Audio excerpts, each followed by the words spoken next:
Eagle I అంటే అర్థమైపోతుంది.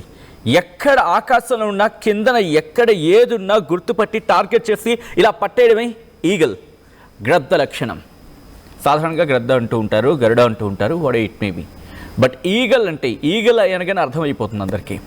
ప్రస్తుతం ఆ ఈగల్ టీం రంగంలోకి దిగింది. హైదరాబాద్లో ఉన్న పబ్బుల మీద నిఘా కన్నుతో ఈగల్ ఐతో మానిటర్ చేస్తోంది. ఇప్పుడు ఆ ఈగల్ టీం పంజా విసిరింది.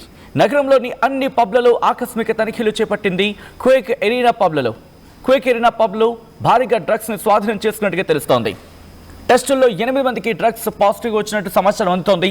మొత్తం 14 మందికి డ్రగ్ టెస్ట్ నిర్వహించడం జరిగింది. కొకైన్, THC, ఓపియం, గంజాయిని స్వాధీనం చేసుకున్నారనేది మనకు అందుతున్న సమాచారం. న్యూ ఇయర్ సందర్భంగా డ్రగ్స్పై ఈగల్ టీం ఫోకస్ చేసింది.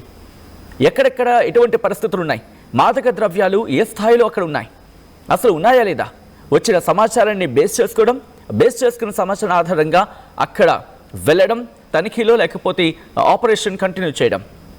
ఈగల్ టీం పంజా విసురుతోంది. ఈగల్ టీం మాట వినిపిస్తే చాలు మత్తు పదార్థాలకు సంబంధించి ఆ ముఠాకు వణుకు పుడుతోంది. ఎవరు ఎక్కడి నుంచి ఎలా వచ్చి పట్టేస్తారో తెలియదే. 31కి గుర్తు పెట్టుకోండి. మీరు ఎక్కడ ఎలాంటి వెధవేషాలు వేసినా ఈగల్ టీం రెడీగా ఉంది. మరి ముఖ్యంగా డ్రగ్స్ వ్యవహారానికి సంబంధించి డ్రగ్స్ విషయంలో ఎటువంటి పనికిమాలిన చర్యలకు దిగినా మేమున్నామంటోంది ఈగల్ టీం.